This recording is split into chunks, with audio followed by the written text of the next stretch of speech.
عليكم ورحمة الله. ازيكم يا شباب؟ اخباركم ايه؟ يا رب تكونوا بخير. اتكلمنا الحلقتين اللي فاتوا في سلسلة حلقات الانترفيو وازاي تنجح في المقابلة الشخصية. اتكلمنا على طبعا اتكلمنا على ازاي تعمل انترفيو وازاي تحضر نفسك ان انت تحط داتا، تبقى انت عندك داتا كتير للشركه اللي انت راح تشتغل فيها او تقدم فيها، ايه منتجاتها، ايه الاصناف اللي موجوده كده. وصلنا للاخر ان انت لو انت في الانترفيو حسيت بضغط، اللي بيعمل لك انت وغالبا ده بيحصل، هو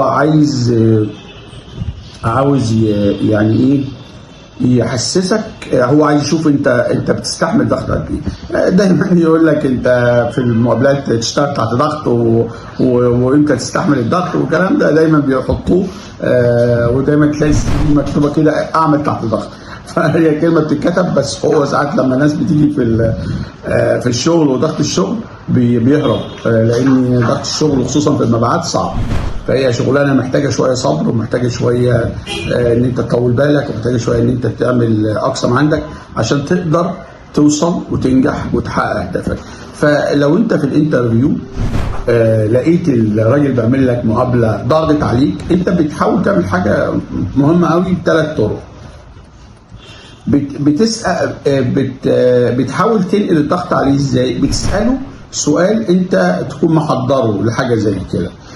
ضغط عليك مثلا في تارجتك، انت هناك كنت بتعمل قد ايه؟ انت بتبدا تساله مثلا انتوا تارجتكم في الشركه قد ايه؟ بيبدا هو وعندك حاجه كمان مهمه قوي، ما تسالش دايما على الراتب كام الا في الاخر خالص، الا لما تحس ان هو، وغالبا في الانترفيو هو ما بيقولكش الاوفر ايه، ما بيقولكش انت هتاخد كام، بيقول لك انا ايه، طب انا هشوف وهقول لك. فما تسالش على الراتب كام، وغالبا انت المفروض وانت رايح مكان لازم بتكون عارف الاوفر عامل ازاي قبل ما تروح. بتسال المندوبين اللي موجودين في السوق لو تعرفهم، بتسال الناس اللي اشتغلت معاهم قبل كده، بتعرف يعني زي ما بيقولوا في 80% من الاوفر هيبقى عامل ازاي.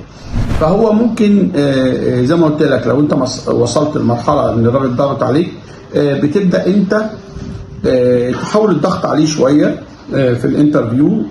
طبعا اللي بيبقى بيعمل انترفيو لو هو فاهم بيسمح لك بالحته دي، بحيث ان ايه برضه انا راجل لما بعمل انترفيو مع حد بضغط عليه، بس مش عايز اخرجه عن موده. يعني ايه؟ ليه؟ عشان هفقده. ممكن هو يكون كويس، ممكن يكون هو مندوب كويس على فكره، ممكن يكون هو مندوب شاطر، بس من توتره انا ممكن افقده. يعني ممكن افقد شخص كويس انا كنت ممكن اشغله معايا واستفاد منه. فانا لما بلاقي حد معايا بعمل معاه انترفيو فاهم، وببدا اضغط عليه في حته والاقيه ذكي وبيرد عليا، بتجاوب معاه يقول لي مثلا طب انتوا تارجتكم ايه؟ لما بساله مثلا انت بتبيع بكام في شركتك؟ يقول لي مثلا ب 500,000. لو هو اتوتر، او هو زي ما قلت لك بيحب في كل الانترفيو لما بيبدا يرد عليا بسؤال، بعرف ان هو عايز يرتاح او عاوز يخرج من التوتر او عايز يخرج، فبسيبه بمشي معاه. ليه؟ زي ما قلت لك علشان استفاد منه، عشان اشوف هو فعلا مندوب شاطر، هل هو مندوب فاهم، هل هو، وانا اكسبه في شركتي. بالعكس هخليه استفاد منه وهو يستفاد. فوانت رايح تعمل انترفيو حضر نفسك في كل المقابله ان انت لو حسيت بضغط، حسيت ان انت اتوترت، حسيت ان انت عرقت، حسيت ان انت وشك اتصهر، دي بتحصل، وبيحصل معايا حد على فكره، يعني مش حاجه غريبه، بالعكس هي طبيعتنا كده.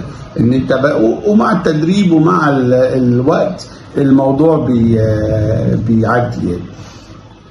فخلاصة الموضوع كله ان انت لما تحس بضغط حاول الضغط على اللي قدامك شويه بطريقه كويسه ومحترمه. اعمل المقابله بشكل احترافي، زي ما قلت لك اسال، اعرف، ما تسالش عن الحاجات اللي هي الماديه قوي، ما تحسسش الراجل ان انت مادي قوي. طبعا انت لازم تعرف انت الاوفر يبقى ايه، وهو غالبا لو وافق عليك بيعمل لك اوفر رسمي ويبعته لك، يقول لك انت الجوب ديسكريبشن بتاعك كذا والاوفر بتاعك كذا. ودي الشركات المحترمه بتعمل كده، وده بيخليك توصل ده بيخليك توصل ان انت تعمل انترفيو احترافي وتتقبل في الانترفيو، ويبقى لو انت عندك طموح ان انت تشتغل في الشركه دي تقدر تشتغل في الشركه دي. موضوع سهل، موضوع ان انت زي ما قلت لك ان انت بتعتمد على داتا، بتعتمد على ثقتك في نفسك، بتعتمد على احترافيه في المقابله. اتمنى اكون فدتكم في الحته دي، واتمنى للشباب كلهم اللي عندهم انترفيو لو عنده اي حاجه عايز يسال خاص تحت امره. وبالتوفيق لكم جميعا، وتحياتي ليكم، وما تنساش تشترك في القناه، سبسكرايب، ولو عندك اي حاجه عايز تسالها برضه اسالها.